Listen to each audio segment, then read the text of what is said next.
जय माता दी भक्तों, नवरात्रि का शुभ आरंभ प्रतिपदा तिथि पर घट स्थापना यानी कलश स्थापना के साथ होता है।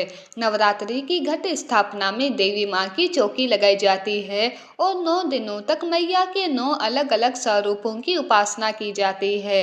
कलश को भगवान विष्णु का प्रतीक माना जाता है। माँ दुर्गा की पूजा करने से पहले कलश की पूजा की जाती है। नवरात्रि में माँ दुर्गा के 9 स्वरूपों की विधि विधान से पूजा की जाती है। साल भर में 4 कुल नवरात्रि आती है, जिसमें चैत्र और शारदीय नवरात्रि का महत्व काफी ज्यादा होता है। माना जाता है कि नवरात्रि में माता की पूजा अर्चना करने से देवी दुर्गा की खास कृपा प्राप्त होती है।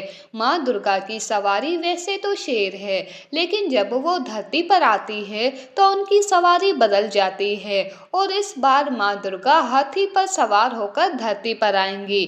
चैत्र मास के शुक्ल पक्ष की प्रतिपदा तिथि की शुरुआत 29 मार्च को शाम 4:27 से होगी और तिथि का समापन 30 मार्च को दोपहर 12:49 पर होगा। उदया तिथि के अनुसार चैत्र नवरात्रि रविवार 30 मार्च 2025 से ही शुरू होने जा रही है। ऐसे में घट स्थापना का मुहूर्त 30 मार्च को सुबह 6:13 से लेकर सुबह 10:22 तक रहेगा, जिसकी अवधि 4 घंटे 8 मिनट की रहेगी। अगर आप इस मुहूर्त में कलश स्थापना ना कर पाएं तो अभिजीत मुहूर्त में भी घट स्थापना कर सकते हैं। अभिजीत मुहूर्त दोपहर 12:01 से लेकर 12:50 तक रहेगा। घट अर्थात मिट्टी का घड़ा, इसे नवरात्रि के पहले दिन शुभ मुहूर्त के हिसाब से स्थापित किया जाता है। घट को घर के ईशान कोण में स्थापित करना चाहिए। घट में पहले थोड़ी सी मिट्टी डालें और फिर जौ डालें, फिर इसका पूजन करें। जहाँ घट स्थापित करना है उस स्थान को साफ करके वहां पर एक बार गंगा जल छिड़ककर उस जगह को शुद्ध कर लें। उसके बाद एक चौकी पर लाल कपड़ा बिछाएं, फिर माँ दुर्गा की तस्वीर स्थापित करें या मूर्ति। अब एक तांबे के कलश में जल भरें और उसके ऊपरी भाग पर लाल मौली बांधें। उस कलश में सिक्का, अक्षत, सुपारी, लौंग का जोड़ा, दुर्वा घास डालें। अब कलश के ऊपर आम के पत्ते रखें और इस नारियल को लाल कपड़े से लपेट कर रखें। कलश के आसपास फल, मिठाई और प्रसाद रख दें। फिर कलश स्थापना पूरी करने के बाद माँ की पूजा करें। नवरात्रि के 9 दिनों तक देवियों के स्वरूपों के अनुसार ही उन्हें अलग अलग भोग लगाया जाता है। आइए जानते हैं कौन सी देवी को कौन सा भोग लगाया जाता है। नवरात्रि के पहले दिन घट स्थापना की जाती है।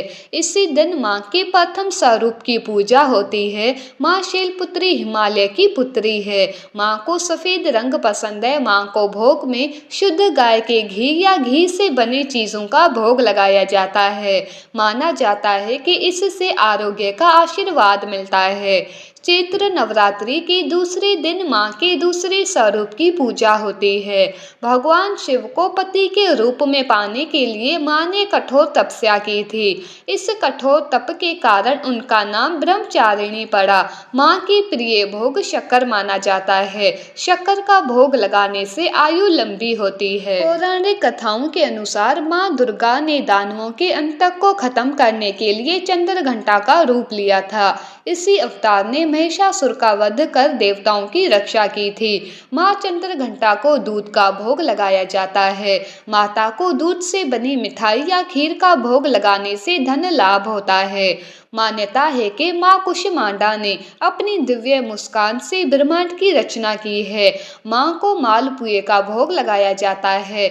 माँ को मालपुए बेहद पसंद है। भोग से प्रसन्न होकर माँ अपने भक्तों की इच्छा पूरी कर देती है। पौराणिक कथा के अनुसार माँ पार्वती ने अपने पुत्र कार्तिकेय को युद्ध के लिए तैयार करने के लिए स्कंद माता का रूप लिया था। माँ स्कंद माता को केले का भोग लगाया जाता है। मान्यता है कि माँ को केले का भोग लगाने से शारीरिक रोगों से मुक्ति मिलती है। महर्षि कात्यायन के घर माँ का जन्म हुआ था, इसी वजह से उनका नाम कात्यायनी पड़ा।